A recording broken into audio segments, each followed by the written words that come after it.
Hey friends, welcome to the 10 Laws podcast with East Forest. I'm East Forest, coming to you today with an episode with my friend Cory Allen. Cory Allen is a podcast host. He's got a popular podcast called the Astral Hustle, but he's also a musician. He's an author. He's a man of many hats, also a meditation teacher. He's got a lot of these goodies over on his website if you want to check him out.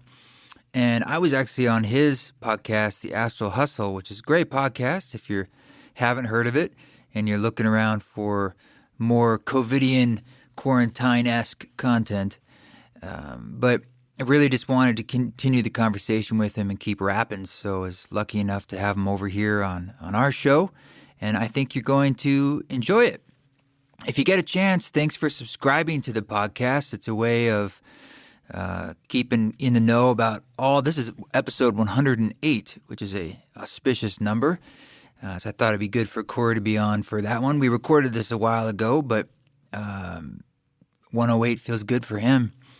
But subscribing to the podcast, you'll be sure to catch all of them. And you can also give it a 5-star review, a couple words about what you like on it. If you want to give it a written review on Apple Podcasts, that's awesome. Thanks for sharing it. Thanks for supporting. Thanks for everyone who's been buying merch and sending messages of support. And those of you who've even been sending donations, which you can always do at PayPal, info@eastforest.org, or Venmo, Trevor-Oswalt. That is my birth name. My friends call me Krishna, and, I go by this East Forest thing as the musical moniker. The funny thing about East Forest, I always was intending it to be the name of the music project and not necessarily the name of me. I didn't want it to be about me. It was more about ideas and doorways and so forth. But over time, I'd show up at shows and people would say, hey, East, and I would first be confused. And I'm like, oh, right, they're calling me that. And I would be embarrassed, so I would just be like, yeah, that's cool. And then years go by, and I'm kind of used to it. So it's funny how those things happen.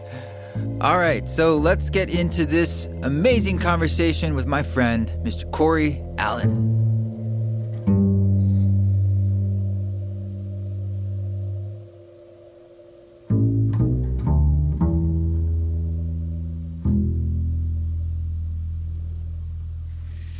Well, we met a bit back, I think, through Aubrey, and we've crossed paths a little bit. And one thing I noticed between the two of us, as I think I mentioned on your podcast, is that we have a lot of similarities in our interests and the things that we're out there doing. Obviously, music and meditation, and you've got a book, and you've got what are parts of your ecosystem am I forgetting? You've definitely got a hand in the psychedelic world. You're a mastering engineer. Anything else I'm forgetting? Yeah, no, I think that seems to kind of wrap it up. Sure, there's more. Yeah, author, podcast, music, Yeah. Music creator. That's good enough. That covers enough bases. Yes. And I was just listening to your music, refreshing my memory, and I was checking out particularly the album The Source that you did in 2015. Man, that's some cool stuff. Thank you. I had a quick question. Is that just you, just playing all those little instruments and all the different sounds? No. So that is there's. Let me think back here. So most of the tracks have double bass, which that's a friend of mine named Brent Ferris. And then there's a cello on there as well. That's not me. That's another great cellist, Hannah Cho. And then there's the acoustic drums, like the free jazz style drums on there. Yeah. Are my dear sweet friend Lyman Hardy, who oddly, if Ed Hall, the band, rings a bell, they were like one of the pioneering psychedelic rock bands of the 90s. He was the drummer for them back in the day. And what's funny about that, anyway? And so all the other instruments, like all the percussion, the Fender Rhodes, the synthesizers, all the other stuff. That's all what I did on the album. But I wrote all of the music, of course. Oh, and the tempura and harmonium and all that stuff. That's all me. So what's the process of recording that? Was it improvisational? Or? Oh yeah, yes. So a lot of my music that has been with other people where I've used musicians or worked with musicians. I like to set up like conceptual rule-based things a lot of times. So if you were to think of, back to some kind of 20th century classical minimalist music or something like that, where it'll just kind of be even written rules as opposed to written score or something. So, for example, on my album, The Great Order, I was trying to replicate, all my music from start to finish in the catalog has been me working with internal ideas and concepts that I'm trying to express musically somehow. And if you kind of track them and follow them, you can see my own personal development aligns with the development and the change in sound of the music. Which is weird because my new album that's going to come out is a really aggressive, Atlanta, trap hip hop album. So, really? No, I'm just playing. Oh. But that would be Why that'd be not? dope. Yeah, I have made a lot of hip hop beats in the past. But anyway, so Pearl's my first album. That's the one that really put me on kind of the global map, musically, and it's like Fender Rhodes with a lot of granulizer and stuff like that, and then a lot of just really spacious open sounds. And I think that metaphorically, I was trying to find that presence in that timeless sense of attention and awareness whenever I made that record. That was 10 years ago. And what's fascinating to me is I learned a great lesson that it continues to teach me till this day when creating that record was that I was I made all the music, and I'm sure you'll be able to relate to this, or all of your audience that are musicians or creative people can feel this. I made the record, and while I was making it, I was I wish I could make an album that just had these elements, but I feel like I need to add this to do this to get people to make it a bit more digestible or palatable. But I really wish one day I'll make a record that sounds just like this, like how I want, stripped down and really spacious and whatever. So I made the record, and now I was uploading it to a manufacturer. And the fourth track wouldn't upload, and it just got hung. And I was getting really pissed off, and I was come on, man. I'm, because you're so stoked, and you're right there. Yeah, you're right there. All this work, and it just wouldn't do it. And I canceled it and started over, and I tried and tried and tried. It wouldn't do it, and I was And then I thought, you know what? Actually, maybe there's a reason why I wasn't able to go through. It wouldn't upload. Maybe. This isn't right. Maybe I need to just say, why am I even, and maybe it was just the time I had to kind of sit and reflect on it. I was maybe, why am I trying to make anything other than exactly what I want? Who cares what my idea of what other people want is? And that was a big breakthrough for me creatively. Was being so I took the album, I took out all of the extra stuff I had added. I made the tracks longer and how I'd originally, how I kind of quote unquote dreamed I could make them. And then that album was what really helped me kind of push through, and the electronic kind of experimental ambient music scene, more of it came out. And even 10 years later, today, people still hit me up all the time, dude, I just heard this album for the first time. I love it. It's cool that it's kind of had that staying power, and it makes sense because it was a real honest, honoring of what was arising in my creative mind, as opposed to allowing my perception of what others might want get in the way. That's crazy that you changed the entire record at the end of the process, spurred because it wouldn't upload. I mean, I know what that would. I mean, that's a big deal to feel like you're done, not just done and you're sitting with it, but done and all right, and now let's get it going and putting it out, and then something. It's kind of a big motivation to say I'm gonna now completely change this record. Yeah, it was, man, and I think. Part of that's my personality. I have a very much I like to garden with dynamite sometimes. I've become a lot more gentle and as I've gotten older. But back in those days, it was very much all right, well, let's burn this thing down to the ground and start over. And I was down to I look at it as a good cleansing methodology for myself, or I had in the past. I mean, do you have an intuition like that you follow that boldly, regularly? You just sort of and you just go for it. Yeah, I've always kind of been like that. I will get obsessed with something or get really into something, and a piece of music even, and I will extract I'll listen to my OCD has gotten a lot better, but I used to get I would get one track or one album, like "Bitches Brew" by Miles Davis. I've listened to 1,000 times, like no exaggeration. I listened to it like 2 or 3 times a day, every day for years, because I was just like had to decode and download what was the soul and like on an atomic level of that record, and why was that record, and why did all this stuff. And but then I'm like, okay, now I never want to hear that again. You know what I mean? I never need to listen to it again. And I'm just kind of like that with stuff in general. It's like, once I compute something, it's easy for me to just move on, Right.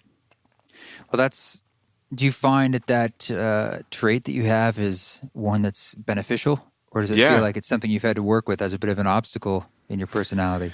Yeah, no, it's good, man. It helps me keep from staying attached, in the sense of like identifying a part of who I think I am and how I understand myself with something that's outside of me, or something that, because many people, of course, define themselves by the things that they're involved with or close to, or that they think, other people see as their quote unquote thing, And I like how you've talked about that whenever we were on my podcast, how you were hearing maybe some like beats or some kind of like maybe you had an MC on a track, I think, if that's right. Yeah. And well, you were on that Ram Dass record, yeah. Yeah. And you were like, just all of a sudden there's a rapper. Yeah. But it's like sometimes, a lot of people, man, would not want to do that, because I'm not the guy that can have a rapper on a track, but right. it's one of those things where you can just, so anyway, people, allow that stuff to kind of identify them and shape who they are a lot. And I think that, to me, it's useful that it allows me to kind of just stay flexible and not really stay attached to those type of things. Yeah. So how did meditation?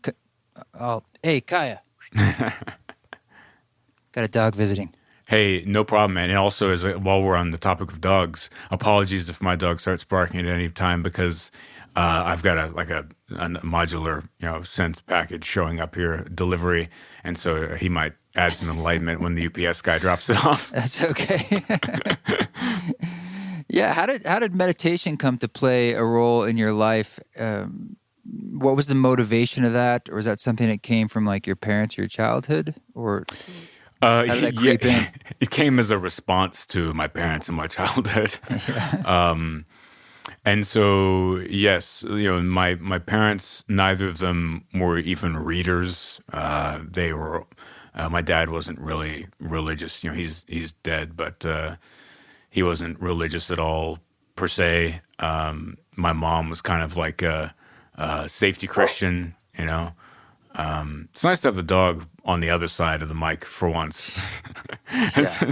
Story of my life this week. And so, anyway, basically just living and growing up in an ecosystem where there was a lot of emotional and, I would say, psychological destabilization and manipulation and things like that. And I always like to, whenever I kind of get into this area and talk about this, I always like to be clear that, a lot of people who have come from challenging backgrounds, based upon their family or their experiences like that, it's easy to think like, well, I didn't have any like physical suffering in a sense, so maybe things weren't as bad, or maybe I'm being a bit dramatic when I feel like there was some type of emotional trauma. But the complexity of that thing that I've found that many people don't realize is that, a family can provide, but still, have this, there can be trauma in the inner life, so you can be fed, you can have a roof over your head, but that doesn't mean that everything is all good, and so because I, grew up in a situation like that, I always had a lot of anxiety, and I was very resentful and angry, at my father in the way that he kind of chose not to really care that I existed too much, and he disappeared. My parents got divorced when I was a little kid, And then, so yeah, there's that, and then just kind of the emotional and psychological manipulation and being, having conditional love and things like that, from my mom growing up. And there's a lot more, darkness that we could go into, but there's no real need A whole right life, now. yeah. Yes, and so basically, what happened was. Whenever I was in my teens, I'd already started, taking psychedelics and things like that. And I heard someone say randomly that I heard someone say Nietzsche's name one time, and so I just kind of randomly overheard it. Certainly wasn't at home. And then I was going through a bookstore and I saw that name, on a book. And I was like, oh, there's that name. That's cool. And we all feel a bit out of sync and alienated, of course, as teenagers. I felt particularly incompatible with everyone in my life system, except for my brother. We're similar in a lot of ways. And I think that whenever I went over and I picked up that book and I started reading it, I thought, oh, wow, this is how I think. It's not necessarily what I think per se, but it's how I think. The conceptual flow of information it was like a complete consciousness amplifier and like resonant moment for me where I thought, holy shit. As a teenager? Yes. Yeah, that stuff can be kind of thick, some of the Nietzsche, Oh, yes. Yes. Yeah. I got really obsessed with him and I, got really obsessed with Western philosophy. And then after that, it's, because a lot of the Western philosophers reference Eastern philosophers, some of them do. I moved over after I felt like I digested a lot of, back to that obsessive personality thing. I mean, I would read for like 8 hours a day easily, at least 4 hours a day, most days. Wow. In the morning, just go in my room, close the door. And I would play guitar for, also a lot of times for 8 hours straight until I fell asleep with it. Like I would lay in bed with it on my chest, just trying to. It's a 16-hour day right there. Yeah, yeah, not on the same day, but yeah, but sometimes because it's like it was a little sanctuary, right? It was like this zone, and also this is a bit of a side topic, but I was obsessed with I always thought about playing guitar in geometry, not in notes or chords or anything like that. So.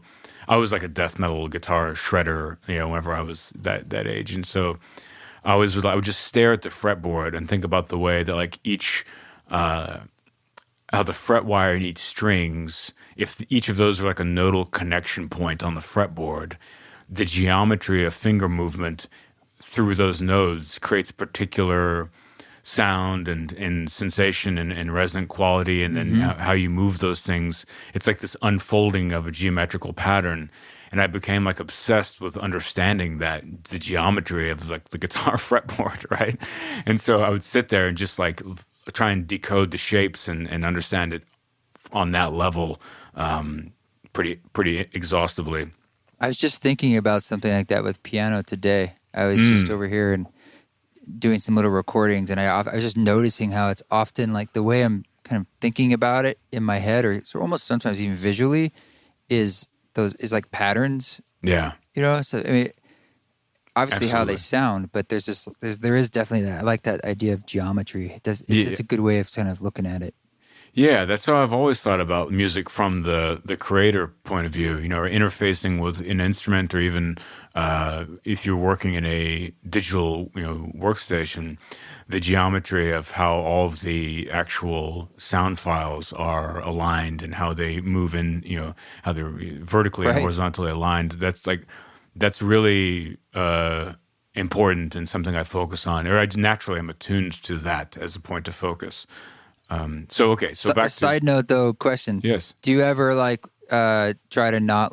the idea of not looking at the screen sort of, to help you kind of tune your ears? Because sometimes when we see the geometry of, especially in a DAW, how things all fit together, it sort of, changes how you hear it. Oh, yeah. How you see it. Yeah. No, I definitely do that, man, where I don't always just gaze into the DAW screen, because a lot of times, as you were just saying, you aren't the listener expectation is an important part of musical writing to me, and so if you're looking at kind of behind the curtain and you see when the audio file will, happen in time, you're Right. the illusion is broken. So it's coming, and so you can't feel it in an organic way. And so I will play things and turn the screen off, or just get a little hand mirror and make hard eye contact with myself. No, just joking. But anyway, so all right. So back to the thing. Basically, then I got really obsessed with Eastern philosophy after Western philosophy, and yes, feeling a lot of just complete, emotional suffering, tons of anxiety because of just kind of being gaslit, constantly, and never knowing what was coming, what was lurking for me around the corner as far as the vibe in the house was going to go, and just having this constant resting fear. And so, like, which reality would I interface with next? And so Eastern philosophy became like, whenever I began reading that, it was very much, this is not only how I think, but this is what I think as well. I think that having a lot of that conditional love and a lot of that early traumas made it to where externally, of course, I was just kind of had those injuries, but internally, the pain forced a recognition of compassion, because I needed to figure out a way. I wasn't getting like authentic love from anywhere, so I needed to figure out a way to find that and birth that seed within myself, so that I could begin to at least feel comfortable and to love, myself as a person, as opposed to feeling like kind of dead inside and just discarded, Were you depressed as a kid? Or? I would say just kind of numb. Yeah, it was numb. No, I mean, I took a very intellectualizing approach to life and to everything, and I'm sure starting off with Nietzsche probably didn't help that. But I really just I always, emotions are weakness. They're for weak people, for lesser evolved people. I was a super hardcore militant atheist, of course, and yeah. So anyway, getting into Eastern thought really changed all of that and allowed me to nurture that small flame of compassion, which I was aware of, and just protecting, greatly from the threats of the external world. And so meditation came from really just reading books. And this is the 90s, so there was no, as you remember, there's no Google, there's no YouTube, there's no online meditation courses. I was just reading all these books, and I think because of my problems with authority and trusting someone saying what something is, I never really took one answer as something as the end of a question. So I would read about all different styles of meditation or thought, and I began to read about Sufi practices or something like Aleister Crowley, like some magic sort of occult type of stuff, and then that led me to reading about consciousness and neuroscience, and I became obsessed with reading about psychology and just kind of the science of mind and all that. But the meditation came from that, and it really was this beautiful. I jokingly call it my Viktor Frankl moment. But obviously, it's like 1/100,000% of what he was experiencing. But the moment I tried to meditate for the first time, it was very simple, and I just like laid on my bed, closed my eyes, and began just observing my breath, going in and out. And every time that I exhaled, I tried to relax the muscles in my body and face a little bit more, and inhale again, and just relaxing, my body a little bit more. And I just had this flash of self-awareness where I realized like, oh, my inner life is mine. And no matter what happens outside of my body or what is happening around me, the world inside of my body, that is my sacred place. And it is like, I'm free there. I'm free in my mind. I'm free in my body. And realizing that made me realize that, okay, if I'm free in my body, then I can continue to, try and show myself some compassion and care, and try and at least alleviate the symptoms that I'm feeling right now, this complete, extreme anxiety. And like, I literally lived the first probably 20 years of my life, like my stomach was in a knot, like just constantly. That's not good for the body. Not good at all. No. Yeah. And like, hand would shake whenever I would go put the key in the front door, or I'd hear the garage door open, and just my brother and I would both be like, "Oh, okay, our adrenaline's going. Like, what are we gonna get?" And so, yeah, man. And the beauty, I think, really came from whenever I began practicing meditation more, like that, and very quietly and privately, because if I were to share that was what I was doing, it would be it kind of made it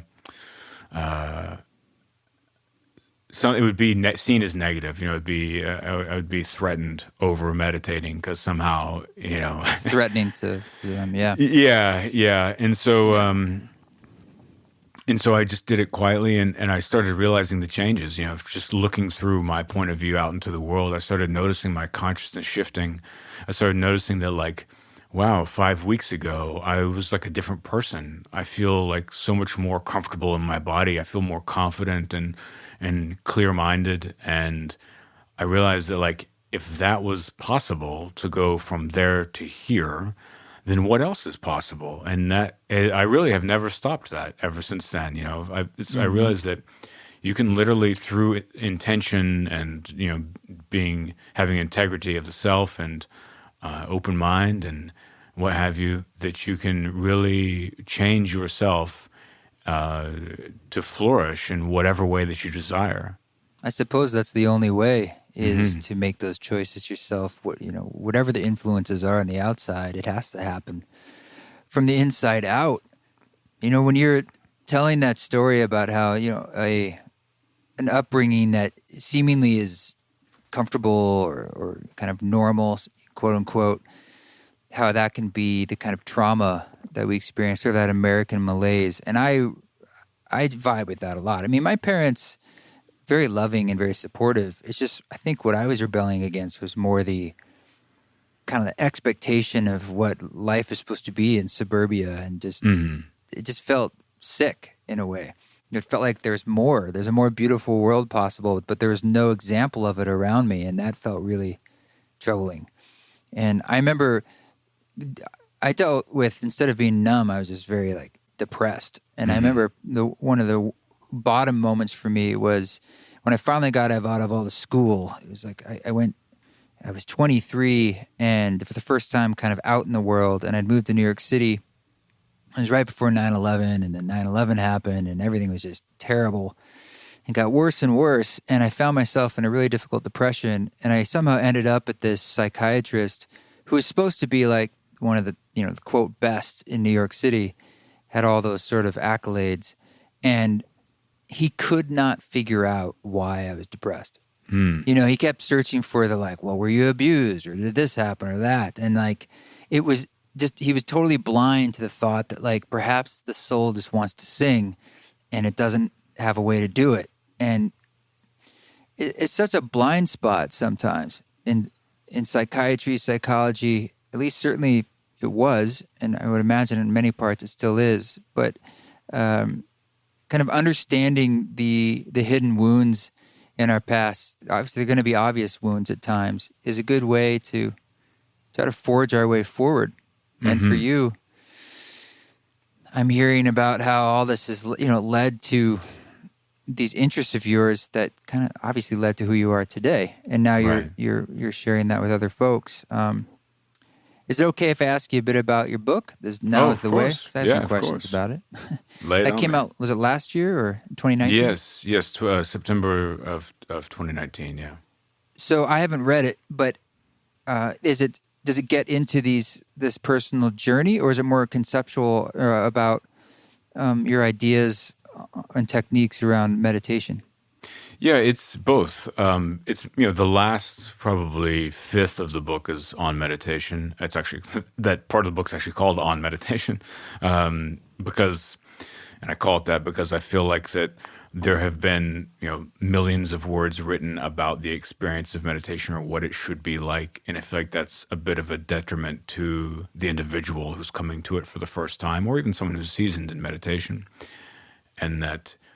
I think talking about the area around meditation and then getting someone comfortable and equipped to then go begin doing it themselves without any, without a bunch of bizarre culturally influenced expectations or anything is pretty crucial to having one really get an authentic meditation experience at a deeper level.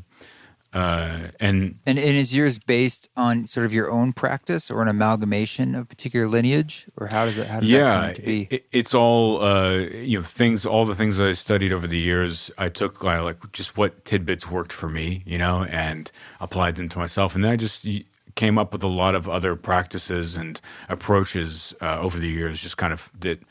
I don't know, they're flowers that grew in the mind that I plucked and said, oh, that's an interesting idea. Self-experimentation. Yeah. Yes, lots of that.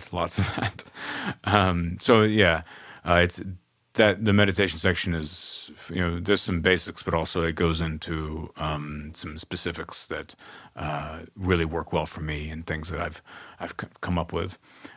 So the rest of the book is essentially about mindfulness and presence and how there are a lot of great works. This is a funny thing. I did like 50 interviews before the book came out, and I heard a lot of people say in questions, they're like, there's so many books on mindfulness out there. What makes yours different? And I'd be like, what are your top 3? And they're like, Top 3 what? My books on mindfulness, So it's a funny thing that people say, what I mean? As if you're the expert on it? I don't know. Yeah. No. Well, I mean, people say like, what makes your book unique, And it's like, well, what are the other ones that you like amongst all these? And they're like, I have no idea. It's just kind of a funny little schism of thinking to me. But the point is that some of the great works, something like Be Here Now is a great one. Power of Now, which is actually I haven't read, but I know Power of Now. Uh-huh. Oh yeah, that's a good one, man. That one was a big one for me in like 2008, 2007. I need to get into it. It's like the Beatles. Like I'd never listened to the Beatles until this year, until last year. Come on, I'm serious. I mean, you heard it obviously. All over the place, sure. I heard you it. Never like dug in. Yeah. I never did. And really, I came to it through the back door. Like I came to George Harrison's solo work and was like, oh wow, his early solo work is amazing. Mm-hmm. And then I started listening to some of Paul McCartney's early solo work, and I was like, that's amazing. Mm-hmm. And then I went and listened to the Beatles and was like, oh yeah, they're good. Turns out. Yeah. I hope it's be funny if you're kind of like the Larry David of music fans. You're like, oh, the Beatles, it's not my thing. That's how I always was. Yeah, I was always like kind of resented. I was like, they're fine. I know people like them, but they're just not. I'm just not interested. And then it happened to me with Frank Zappa as well. Like I couldn't square. I think I was so obsessed with like highbrow music. I think it goes along with the super militant atheist, teenager mentality. Yes. So whenever I was that age, it was like death metal, gangster rap, black metal, or like 20th century classical music. Like like Stockhausen and Ligeti and Xenakis and whatever it is, like the most complex maximalist compositions possible. Mm-hmm. And so Zappa, he was really into Varese, and but I would try and listen to his music, and I'd be like, "You're not allowed to make such technically complex and proficient and savant-y music, and also have a sense of humor about it." That was like, it always annoyed me. Like I couldn't square that in my mind as a kid. And just recently, I was like, I should go back and like revisit Zappa because from some conversation I had with someone, and I was like, oh yeah, he's a genius.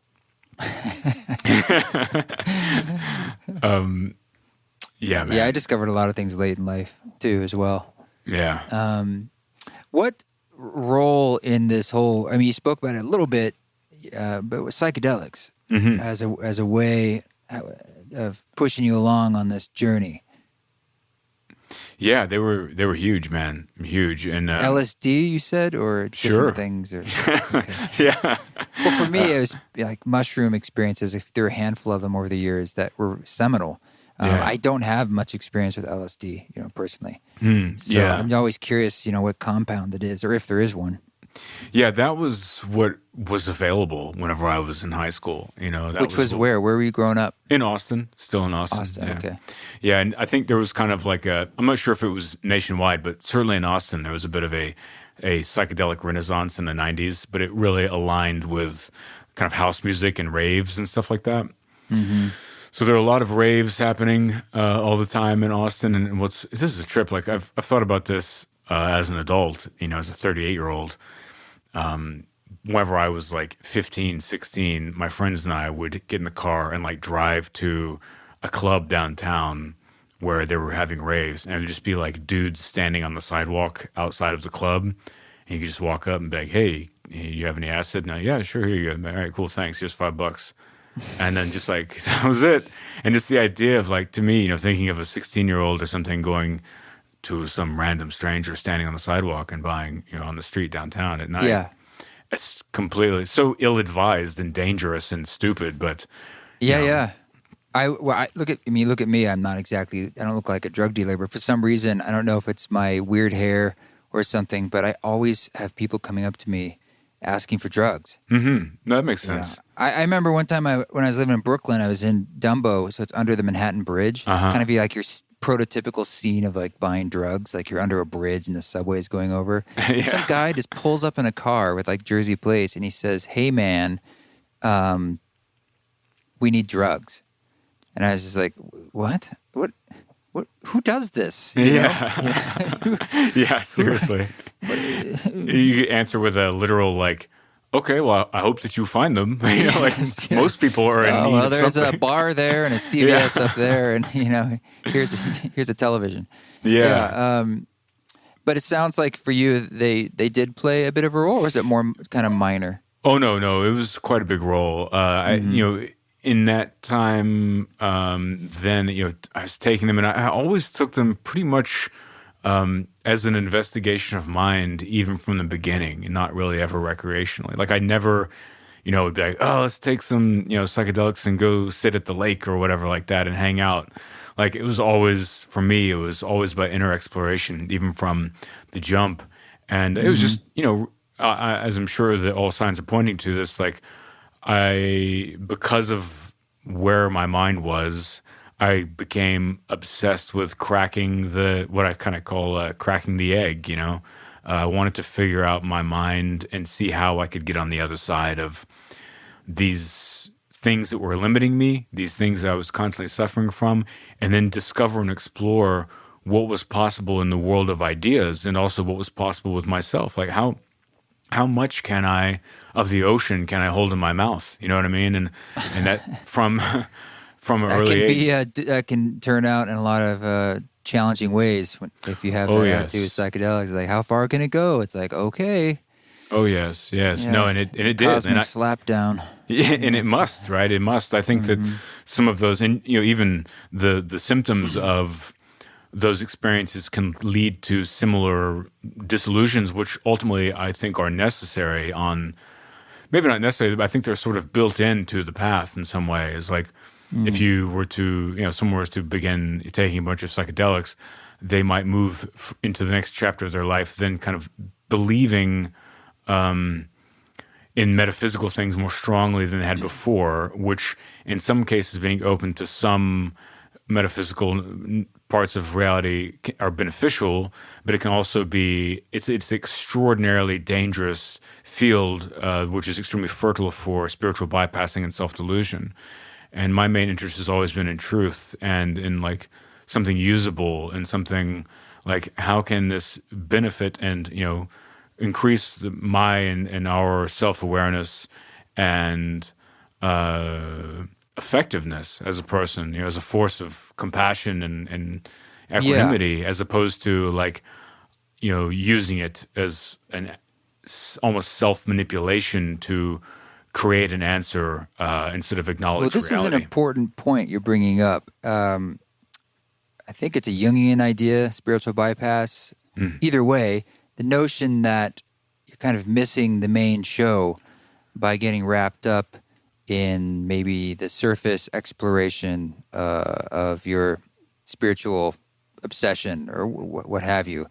And what is the litmus test, you think, to know? Because sometimes it's a bit of a delusion that maybe has a lot of consciousness actually involved, right? Mm-hmm. But sometimes the idea is that you don't see that blind spot in yourself. So maybe you think you're quote unquote very much on your path, but you're really kind of lost in an alleyway. It's like, man, you're missing like the real wound here that you're covering it up.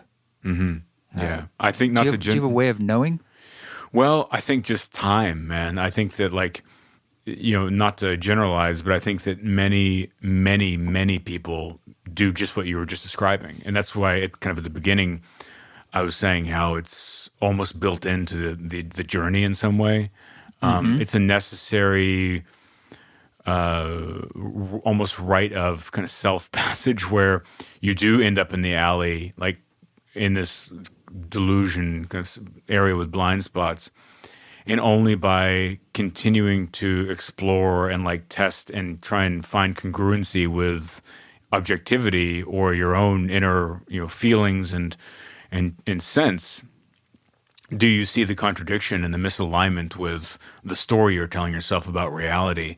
And hopefully, unfortunately, a lot of people pause and they end their journey there and they stay somewhat in the alleyway and it is what it is and it becomes what it becomes. But, hopefully one can be at that spot, realize what's happening, and then turn the wheel back over to something more centric and use that's why I like this notion of that I tend to use to describe this sometimes as casting the net into deep waters. It's important to cast the net into deep waters, but it's just as important and crucial to then draw that net in and sort through the trash and jewels that you might have discovered and integrate those. So you now know.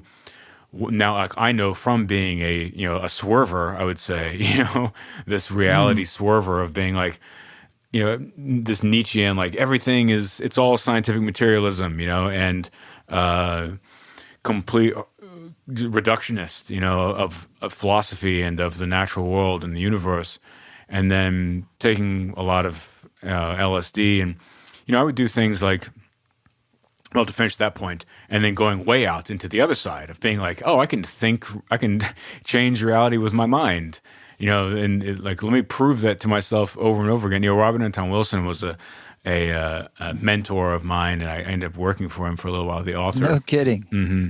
In my early 20s. Guy. Yes. Oh, yes. He's the best. I have one of my favorite pictures. I have a picture of him and me whenever I was 22, and he's 73 or something like that, which is pretty what an rad. honor. Yeah, absolute honor.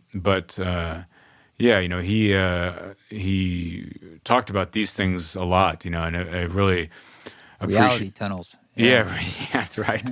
Reality tunnels, man. And anyway, so I would do a lot of exploration, with myself, and I would take LSD or whatever, or whatever it might be, and do these things where I would create my own float tank, in my house. I would turn go get in the bathtub and turn the water on and put the stopper in there halfway and then have the water dripping, just running just enough so that there was always warm water flowing through the bath, and then close the door. And we might have talked about this on my podcast, actually. And I told you, I'm glad you didn't drown. Yes. It's the classic LSD story of drowning in a bathtub. Totally, man.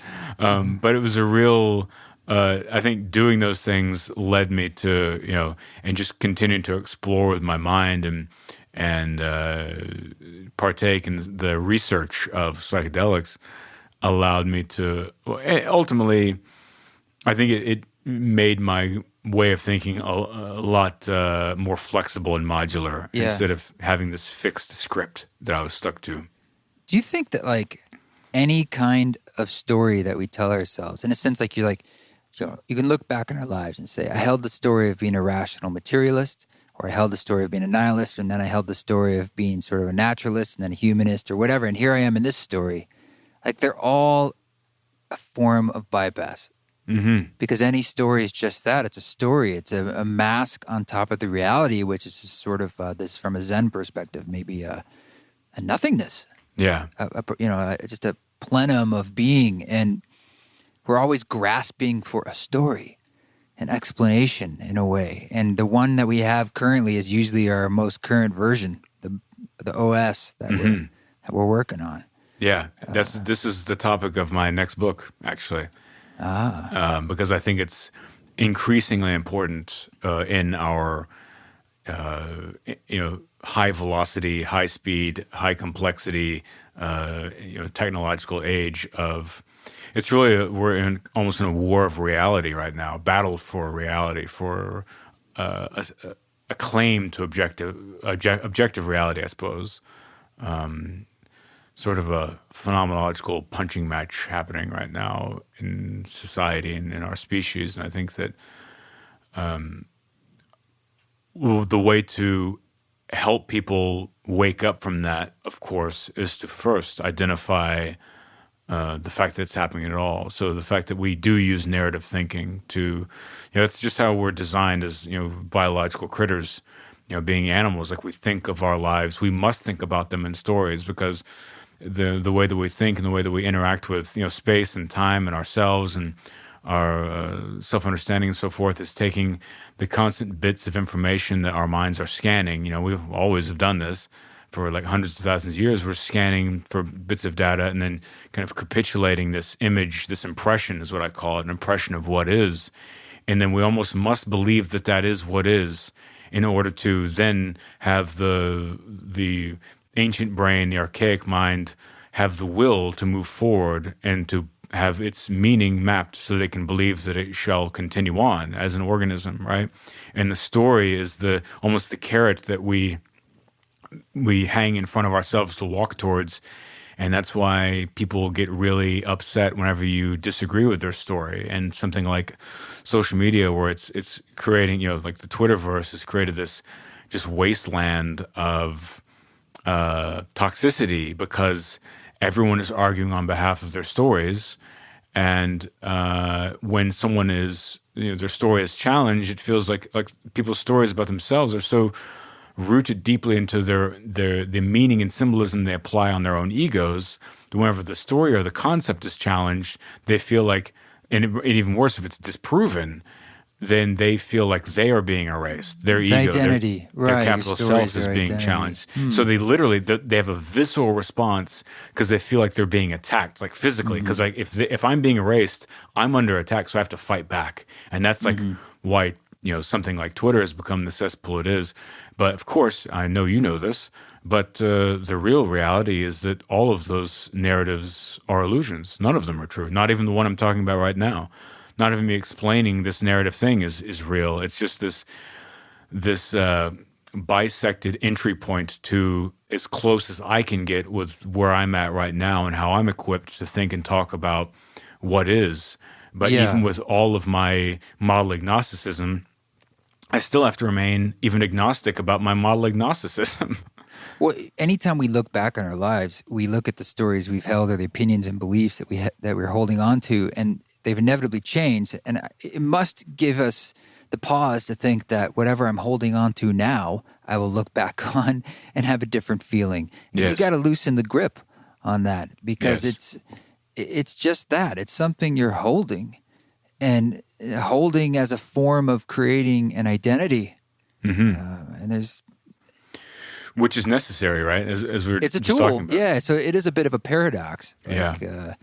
It's that idea, you get into these sort of nuanced discussions about how we have everything is perfect, yet we have karma in a way. Right. And people, it's maddening, and people get angry when you say these things. It's like, well, everything, it matters. And I'm like, yeah, it does. And it doesn't. And what does that mean? It means nothing and everything. Yeah, it's exactly. Like, that's what the poetry is. That's what the music is dancing around. There isn't an answer, and yes, but what there is, I think, is that. See, I really got into that space, particularly, with a lot of Zen. Took me to that way of thinking, and also a lot of because of Robert Anton Wilson, I got introduced to the work of Alfred Korzybski, and so I early I'm not on. familiar. He's basically the father of like non-Aristotelian logic and general semantics. So he kind of created the original system of general semantics. And non-Aristotelian thinking is essentially saying that looking at reality as map. So he's the one that came up with what Alan Watts took. The map is not the territory, or the menu is not the meal. That's where Alan Watts got that from. It's from Korzybski. And early on, it set in my mind this notion that things are not A or B. Things are A and B at the same time, and C and D and E and F. And so it made me begin to kind of wake up to the fact that my reality was a perception, and I had a real, one of the biggest aha kind of consciousness amplifying moments I've had in my life. And it's one of the most important, and it's something I talk about it frequently because it's so valuable. It's like it leads to so much more peace and understanding and the possibility of compassion, all these things, and a massive release of suffering. And that is simply to realize not only intellectually, but live and try and experience the fact that what you perceive to be reality is simply a perception. It's just this, your nervous system is abstracting the world outside of your skin, and all of your senses are taking in this data and binding it together based upon your past experiences and your cultural reinforcements and your genetics and your own life script and the chance of what you've, ideas and even the sequence in which you interacted with ideas or things or whatever build this filtration system and this whole script and story of how you perceive what is. And realizing that you're just taking this reading from an objective world is so powerful, because you realize that, we're all like these little flashlights, just like trying to shine a little bit of light onto this territory that's out there that is really inaccessible. Well, at least I believe it's inaccessible. I've talked to some neuroscientists that disagree. But what's inaccessible? Objective reality, which I don't know how one can even look at information about objective reality with the human nervous system and claim that it's not subjective. You feel what I'm saying? This starts to feel like a quantum discussion about the observer and the observed and things like this. I mean, I hate to bring in, not to be random about that, but you're right. You're looking out through the portal of your being. It's hard to be outside that, and maybe the only way to do that is in states of non-dualism, which does that ever truly exist in a pure form, Yeah, no, I don't think you can do it. I think you can become aware that it's happening, and that's all you really need. That's all. You don't need to, you don't have to see objective reality, because honestly, it wouldn't make any sense. If we could observe what is in its totality outside of the filter of the human mind and nervous system, then think about just as a what quick, would be the point? Yeah. Well, yeah, what would be the point? It would be static, on the radio, because you think about the vantage points through which you can look at the universe are human. You can observe the way that a human sees it. You can, a rat sees. A snake sees in heat signatures. So they see thermal view, like the predator. They see a thermal view of the world. A bat hears. They have echolocation. They hear the acoustics of the world. And it's like we're all taking these readings of the same thing. So imagine trying to experience that times 1,000 all at once. It's just not. Doesn't seem possible or necessary, right? And so I could talk about my experience. So also, whenever I was about 18, I was really at the same time of being obsessed with Robert Anton Wilson and Korzybski. I naturally became obsessed with Buckminster Fuller.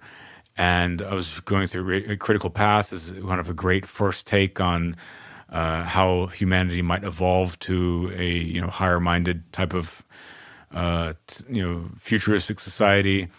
And he has a notion that he talks about, Buckminster Fuller, that he describes it very much from an engineer point of view, which it is the same thing we're talking about, which has been talked about by many mystics and Buddhists and whatever. And he describes as non-simultaneous interactive apprehended processing. So that's how he say that again. Yeah, non-simultaneous interactive apprehended processing. So sure. yeah, you feel that, or are you playing? Oh, I feel it in my heart. No, that's just a word salad. But okay. Did you say non or Yeah, none? so none. Well, he says none for some reason. None. But, That lost me at the beginning. I was like, what is none? So basically, it's non-simultaneous. So it means that as we're perceiving reality, we have our singular vantage point and view of reality based upon where we're at in space-time, and that all other events around the world and in the universe are continuing to happen outside of our realm of awareness or observability. So it's all happening simultaneously, but none. So life is in a spontaneous flow of natural chaos, but it's happening none simultaneously because we are perceiving it from a fixed location, from a fixed, sense system at one time.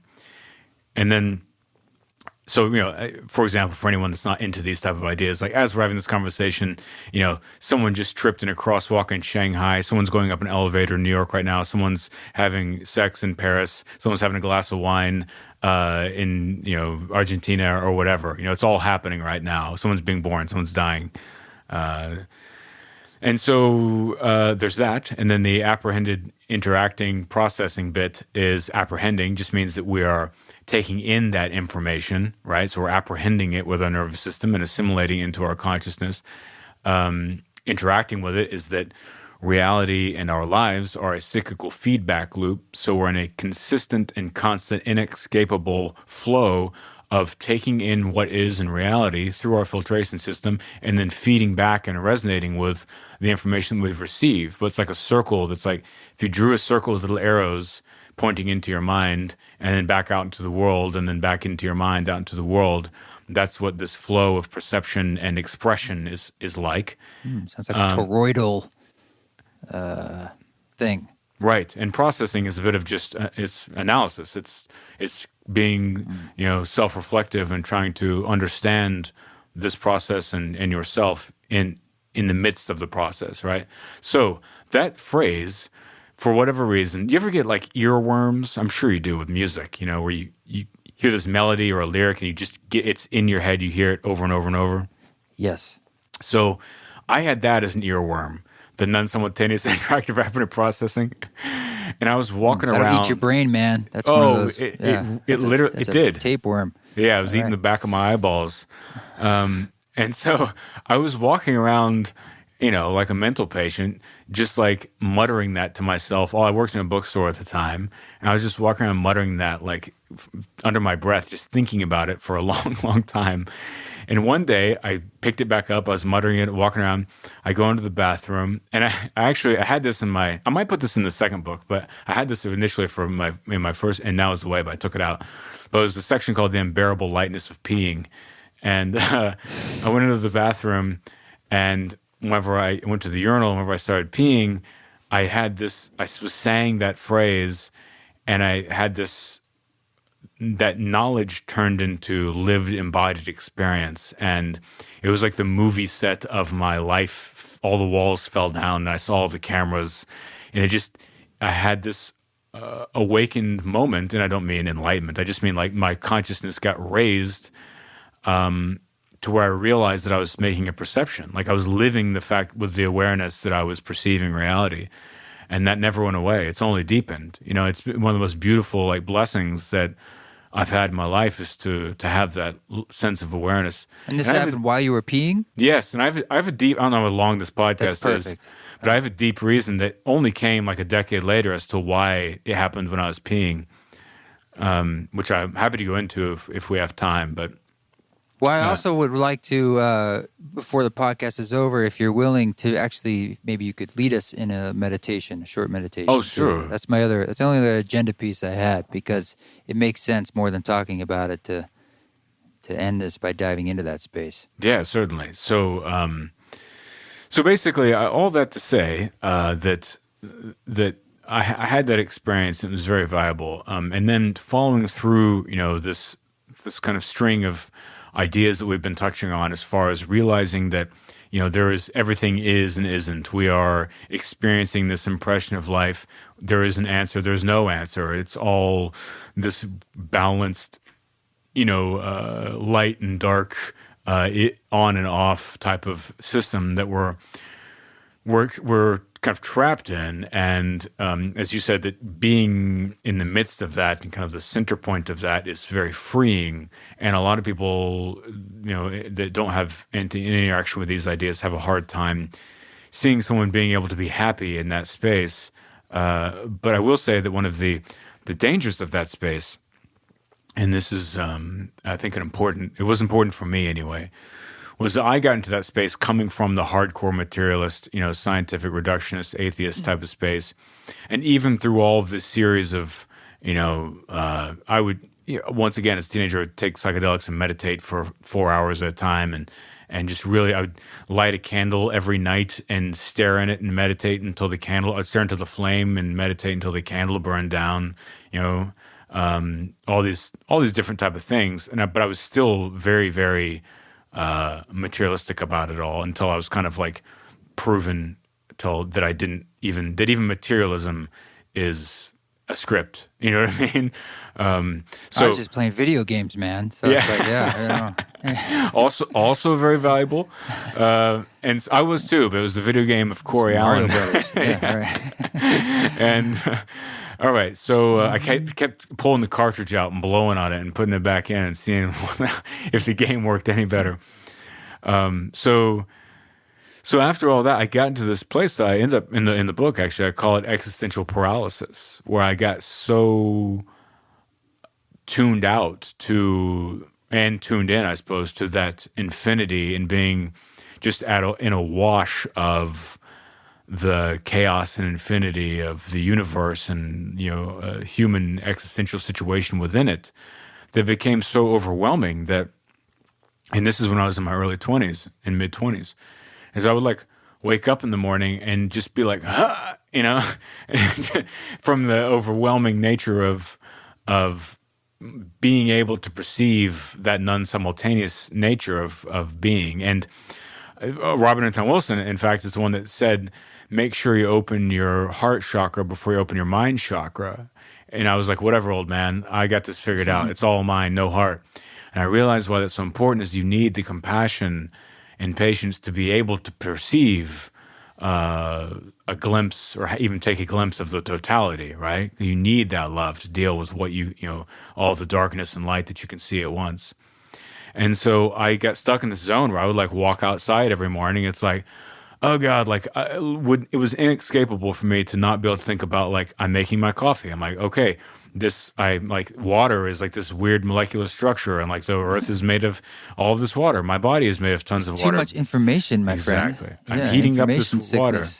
Information sickness. I'm heating up this water right now. And where did this kettle come from? And these beans, who invented coffee? How did the fact that, these people from Indonesia, et cetera, we're not meant to know. Yeah. Yeah. And then going outside and being like, all these people are in their cars and they're like, everyone's having their own narrative experience in their house right now. And then they're all going to get in their cars and drive to these different places. And it's like the veins of, the roadways are the veins of our, species' body, and they like expand to contracts, and every human's like a blood cell moving, and just like all that shit. Explosion, yeah. So much where it was like it was interrupting my life, and I realized that like I got into this deep zone of like thinking about meaning there, because I'm like, well, what mattered? Like, what means anything if this is all just this blasting static of isms and isness, then like why is there a meaning or symbolism ascribed to anything? Why try? Why do anything? Why it's not? Kind of nihilistic. Yes. Like why? What is the point of any of this? It's all like just basically, I was trying to attach it to a Zen idea of like, well, I suppose maybe even like a more Taoist idea of like, well, let me just take my hand off the sailboat and just allow it to all do its thing and become a passenger in this experience. But that, of course, ends in turns into a lot of suffering, and I was still suffering. And one of the great realizations I had was that when you reach that point in your inward quest, in your inner journey of those crossroads, that is a real crossroad. It's the crossroad of light and dark, in the sense that even though it is all on and off at the same time, and as you were describing, it is all being and non-being simultaneously, and there is no real reality, what we do have, and what is important to recognize in that moment, is that what we have there is choice. And so meaning, there is no meaning in life, or there is no meaning to life other than to live, right? That's the simple one that people overcomplicate. But meaning in life is the meaning that you create through your actions.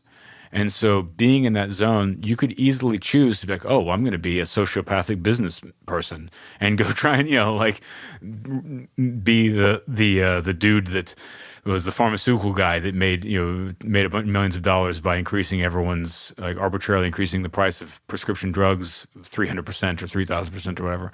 It's like, you could go be that guy very easily. Or you could choose to lean into the ideas that encourage human thriving and potential and love.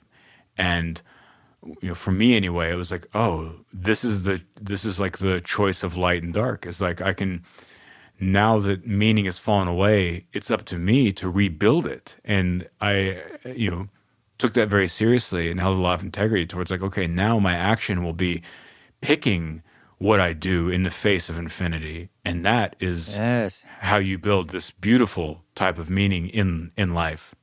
That is the soul's journey. Thank you for sharing so much of that story and how you arrived to some of where you are. It'd be lovely if you have the time, if you might take us through a short meditation. Yeah, sure. And we can just close it out on that. Absolutely. Let me do one of my favorite daily meditations that I do. And I call it the Golden Buddha meditation. Many times in my... how visionary are your meditations, by the way? What do you mean by visionary? Define. I don't feel like I'm literally in a scene, but then again, my imagination can go to places, but nor do I feel it's technicolor. Okay. Like in the same way... More feeling-based for me. Okay. Like whenever you take, if you have taken some type of psychedelic and in your mind's eye... I haven't done that, no. Music for mushrooms, it turns out it was all like this conceptual... Shiitake. Yeah. It's for cooking. Yeah, it's for cooking. I love that. Music's for mushroom stroganoff. Yes, it's for picking. Music for foraging. Yes. So do you have like a kind of a mind's eye landscape that opens up visually in those spaces? I don't know. Okay, interesting. Yeah, my meditation has become highly visionary, where perhaps if one was to take ayahuasca and they have this light show in their mind, of like these scenes. Yeah. So that's what my meditation has become. It's come just do your thing. Yeah. Yeah. So interested in tapping into other worlds. Definitely. So I was going to say is that in that journey, in that experience of that, what the theme that has arisen over and over and over is gold light, gold bodies, gold things, this type of thing. And the representation of golden light has become a real powerful theme. And I had an interesting thing that dawned on me. It was like, oh, that's why all the Buddha statues are gold. Mm-hmm. All right, so let's do this. All right. So I would say, so if someone's listening to this still, just close your eyes. And if you are in a place where you can relax your hands and your legs and your feet and your shoulders and all of that, do that and just take a slow, soft breath in and feel your stomach expand. And as your stomach expands, allow the air to move upwards, and then your chest flows forward and expands with it. And the breathing is not forced, it's gentle, it's delicate, it's natural, it's not theatrical. It's letting go and allowing yourself to breathe deeply and as fully as you possibly can. You do it every night when you're sleeping, and now you're just going to do it while you're awake. And we often have shallow breath because of a clenching and a holding of tension and anxiousness and stress, and the more we can slowly relax that and allow that to blow off and burn off and unclench, the deeper our breath can become. And through having a deeper breath, we'll have more space inside of ourselves. And that inner space is what gives rise to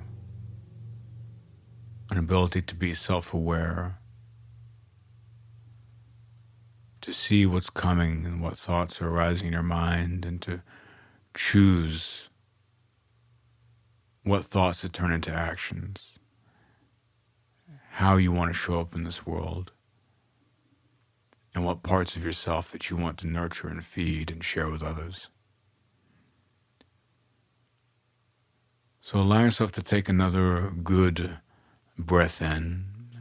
Allow the stomach to gently expand, and once again the torso rolls upwards, the chest expands. And when you exhale, you just simply let your chest fall. You don't have to try and exhale. Your body's designed to do it on its own, so you just let go.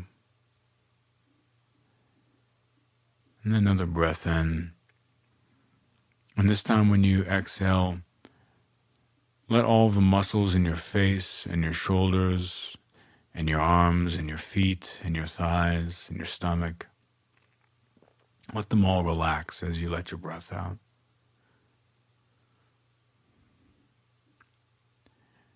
And then another breath in. And once again, allow your muscles in your face, shoulders, body to relax and soften and deepen a little bit more. Now in your mind's eye, visualize yourself, almost as if there's a camera outside of your body looking at you. Now what do you look like in the room right now from the outside? Maybe you're sitting there in a chair, maybe you're on a plane, maybe you're at your desk, maybe you're lying in bed. What would a camera show if it was filming you right now? See yourself sitting there, standing there, lying there. Now imagine breathing in golden light.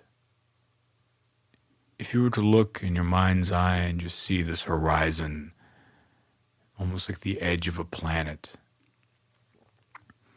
as you breathe in, allow your breath to draw a golden light over the horizon, almost as if it's coming from source itself, flowing towards you. And as you breathe that in, it flows through your chest, into your heart, and through the side of your chest, into your ribs, and fills up your entire body with this golden light. If you'd like to visualize yourself from that camera, that external viewpoint again, and try and imagine that golden light filling up your body, you can certainly do so. And now when you exhale this time, imagine these shards inside of your body. If your body was hollow on the inside, just imagine these black shards, almost like broken glass. And allow that golden light in your body to melt those black shards of glass into this thick paste, this sludge. And it drips down the inner walls of your body and pools in the base of your pelvic area. And now when you breathe in, you draw in more golden light through your chest. And see that golden light move underneath that black sludge. And as you exhale, allow your breath to push that upwards and it to blow that black sludge at the top of your head, almost like a dolphin. It's releasing all of the negative fragments of emotions and traumas and pain and suffering and discomfort and negative self-talk and all these things that all of us carry. You draw in another breath. Visualize more golden light coming in. And now this time, as you exhale, it flows upwards once again, cleaning the sides of the inside of your body, getting every last bit of that black gunk out and blowing it all at the top of your head. And now, as you can see this black gunk flowing out, then you see golden light flowing out the top of your head. And you know that you've cleaned and purged almost the ash that's inside of your body. It's the wood of life burning in the furnace of the self, and it creates ash. It must create ash to have combustion, and that has been cleared. So now again, take another breath in, and visualize more golden light coming and entering through your chest, and really see it, really try and feel it entering through your body. And now it's radiating out of your limbs, hitting you in the inside of the fingertips, radiating down your legs, hitting the tips of your toes from the inside. And just feel completely charged with this brilliant, beautiful, almost liquid golden light. And as you breathe out, imagine that golden light just ever so softly bubbling out of the top of your head. And it's running down the outside of your body like liquid metal, covering you in gold. And now if you were to look at that camera of what you look like from the outside, you see yourself. But now you see yourself completely covered in this beautiful, shining, golden light. And then you notice that everything you're touching, what you're sitting on, the floor that your feet are touching, all the space around you, your desk, your bed, also now takes on that golden appearance. And you feel a connection and resonance with all things in a oneness. And you realize that you are not just an observer of universe and what is, but you are what is itself.